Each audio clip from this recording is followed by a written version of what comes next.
Bonjour tout le monde.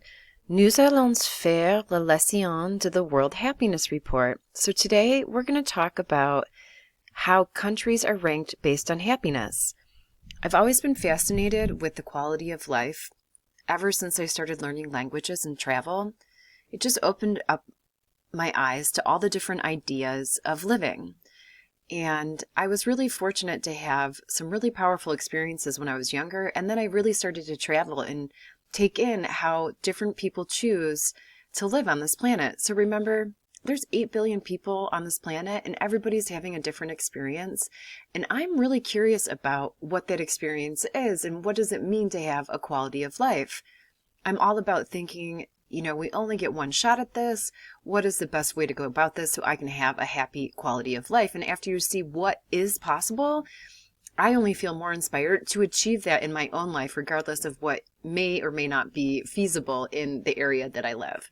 So the World Happiness Report breaks it down into 6 categories. So you're probably thinking, how could you measure happiness? Well, they actually figured out a formula to be able to do this.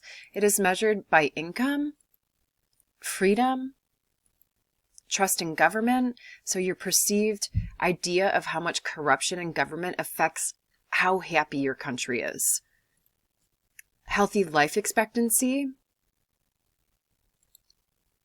social support from family and friends, and generosity. How often are you able to give to charities or donate your time? All of these factors come into play when they do this survey every year for the World Happiness Report.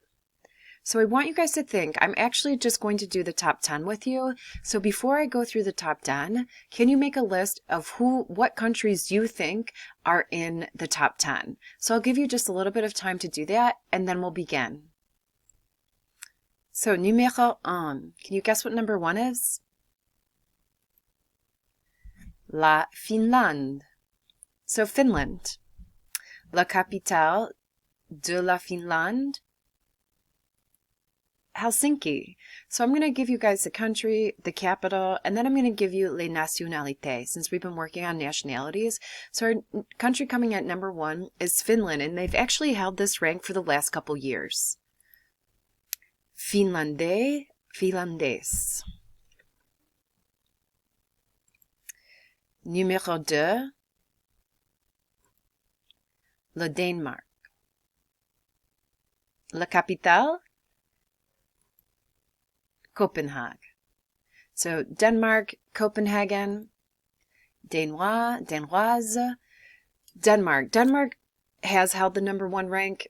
It shifts. You're going to see the ones, when I talk about the ones that are in the top 10, there's quite a few, especially in the Scandinavian area, that just fluctuate from going from number 4 to number 2 to number 1 to number 3, that they're consistently ranked in the top 10. Numéro 3. L'Islande. Iceland. La capitale, Reykjavik.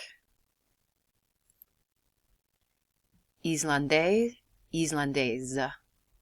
So Iceland is number 3.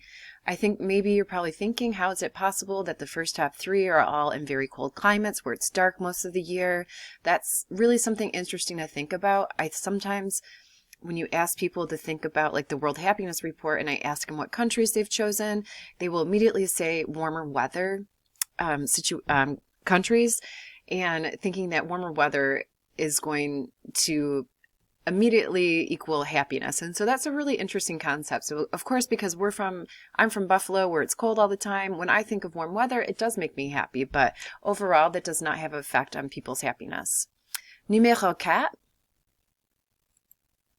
La Suisse, Switzerland. La capitale, Bern. Je suis Suisse. I'm Swiss. So this is one country that always is in the top 5, top 6 as well. I would love to visit here. What's fascinating about Switzerland and where it's located, it has 3 official languages, le français, l'italien, and l'allemand. So French, German, and Italian. So depending on where you are, all of those languages are spoken because they border those countries. Numéro 5,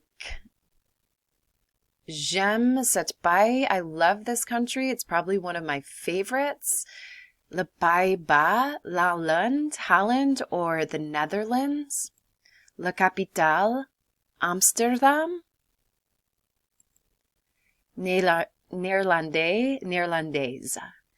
So this is actually a picture that I took recently. I've been really fortunate. My roommate in college, she was from Amsterdam and she was Dutch.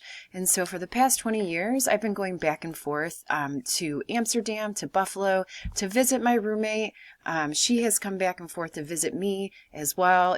This is me taking my husband to see her parents. So I even have gone when my roommate hasn't been there. I've been now so many times that I have formed a relationship with her parents and her siblings, and so they all embrace me when I come. So I took my husband there for our honeymoon. And for the last 20 years, I've witnessed weddings. I've been parts of graduation. So I've really had an incredible experience and intimate view of how the Dutch live. And it is by far one of my favorite cultures. If I could live here half a year, I absolutely would. So here in this photo is my roommate, Sophie, who is Dutch. And I think she also had a huge impact on me in my freshman year in college. When I met her, I was from a small rural country town. When I met her, she came from Amsterdam. She already spoke Dutch, English, some Spanish, some French, and I just was so impressed. So she opened me up to this world that I didn't even know that was possible, because this was also before the internet. And so we kept our relationship going through emails, through writing letters, and eventually through, Facebook and then FaceTime. And so it's grown. This past year, our children met for the first time and they played together. So these are my two little ones. It was an amazing experience for me to see my children living this Dutch experience. So this is Sophie and her kids and her parents. So actually what I'm going to show you is this video I made to get a general view of what it's like to spend some time in Amsterdam, one of my favorite places in the world. And after spending so much time here, I do understand why this country is consistently ranked in the top 5. The majority of the population in Amsterdam goes by bicycle, about 80%. So they get tons of exercise. They're outside. They're very pragmatic. They're very accepting when it comes to LGBTQ. They're very diverse. About 95% of the culture speaks English. And so if you were going to travel there, it's an easy place to communicate with others, so you don't have to feel uncomfortable in that aspect. So what I'm going to do right now is show you a video that I made on my TikTok. Feel free to check that out on your own as well. It's called the Amsterdam Vibe.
So it's so cool. I love watching. It makes me so happy to see this every single time. And that's what's so important in the gift of travel and the gift of learning languages, is that you're able to see how life could be differently if you were born someplace else.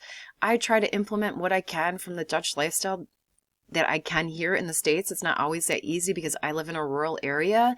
But when I go there, I'm inspired to live a better quality of life, to see how happy they are and have that as well where I am. And so that's the gift of language and culture. It helps you see what is possible in your life.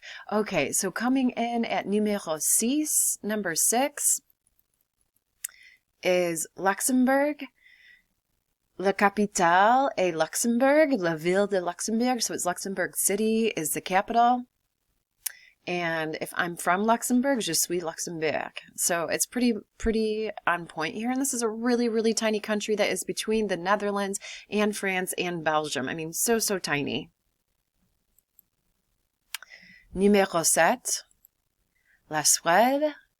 So Sweden, la capitale, Stockholm. Suédois, suédoise.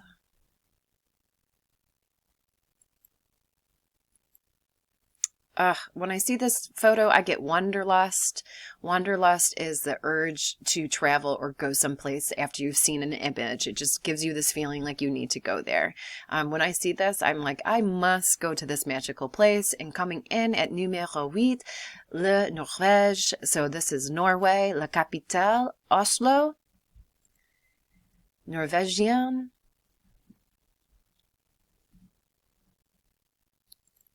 Numéro 9, Israël, la capitale, Jérusalem, israélienne. I was surprised. Israel is usually in the top 15. In the last couple of years, it's moved up. This past year, it broke into the top 10.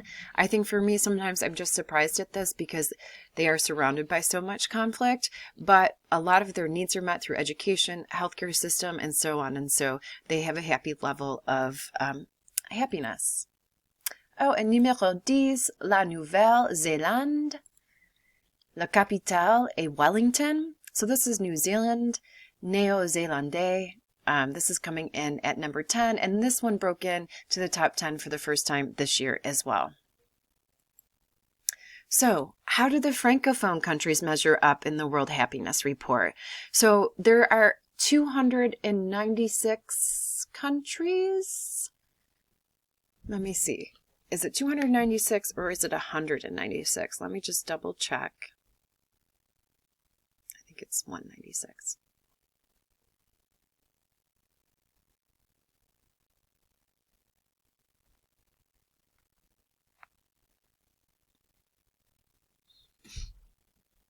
Oh, 195. So there's 195 countries in the report. They do have a lot of countries.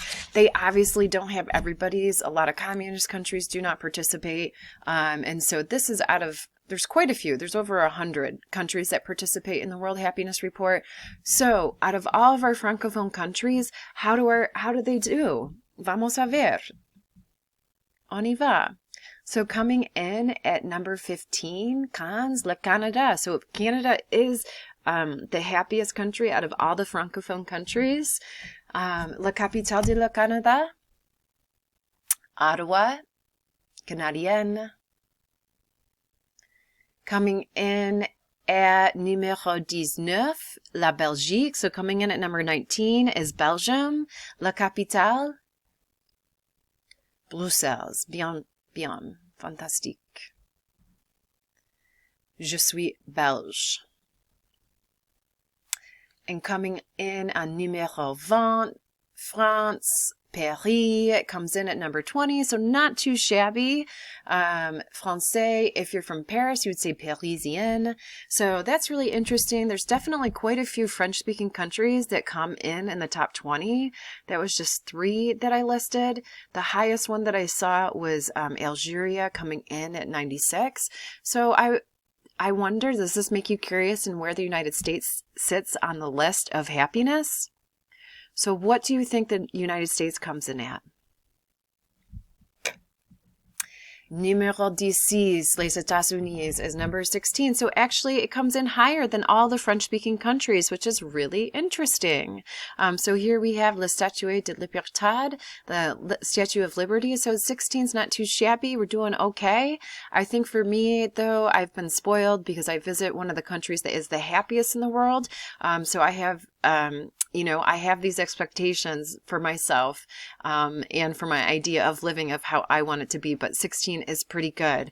And the reason I showed the picture with the Statue of Liberty is because the Statue of Liberty was a gift from France to the U.S. in 1885 as a symbol of Franco-American friendship.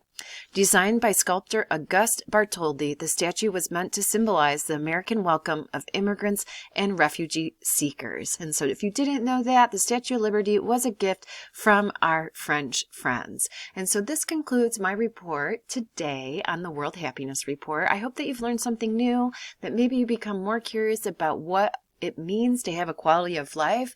Included in this lesson, you guys are going to watch this video that is called How Do You Measure Happiness?